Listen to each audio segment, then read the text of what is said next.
Hello বন্ধুরা, আসসালামু আলাইকুম। পাপড়ি মাশরুম অ্যান্ড অ্যাগ্রো ফার্মের পক্ষ থেকে সবাইকে শুভেচ্ছা। আশা করি সবাই ভালো আছেন। আমার একজন শ্রদ্ধেয় উদ্যোক্তা এই বছর প্রথম পপ নিয়ে কাজ করছেন, তো ওনার মতামত হয়েছে এটা কি আসলে কাস্টমারদের মানে ভালোভাবে গ্রহণযোগ্যতা পাওয়াতে পারবে কিনা।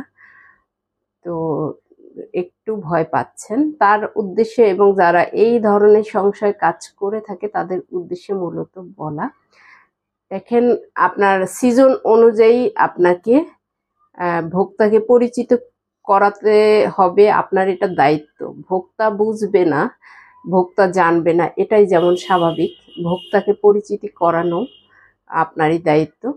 তবে যারা এই ধরনের ভয় পাচ্ছেন তাদের উদ্দেশ্যে মূলত বলা যে আপনি যদি না চেষ্টা করেন তাহলে ভোক্তা জানবে না।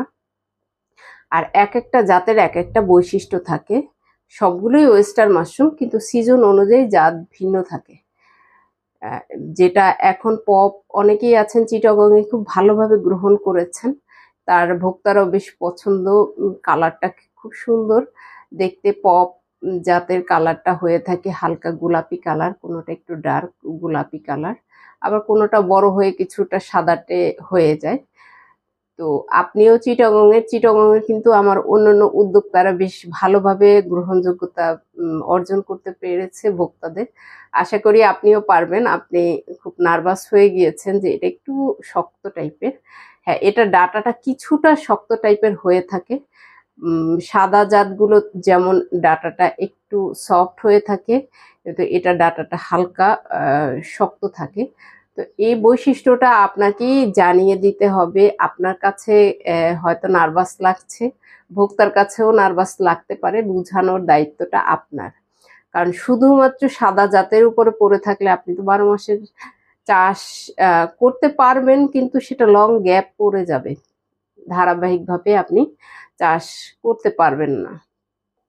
আশা করি ভিডিওটি দেখে উপকৃত হবেন, এবং যারা অলরেডি ভালোভাবে বিক্রি করতে পেরেছেন তাদেরকে ধন্যবাদ জানাই, কারণ তারা চেষ্টা করেছে এবং তাদের ভোক্তাদের মন জয় করতে পেরেছে। এবং যারা এখনো ভয় পাচ্ছেন তারাও আসলে চেষ্টা করুন, সহজভাবেই ভোক্তা নিতে পারবে। ভোক্তা যখন কোনো জিনিস প্রথম দেখে তার কাছে একটু নার্ভাস লাগতেই পারে, এটা স্বাভাবিক, কারণ সে জানে না বা কখনো দেখেনি হয়তো, সেটা নর্মাল ব্যাপার।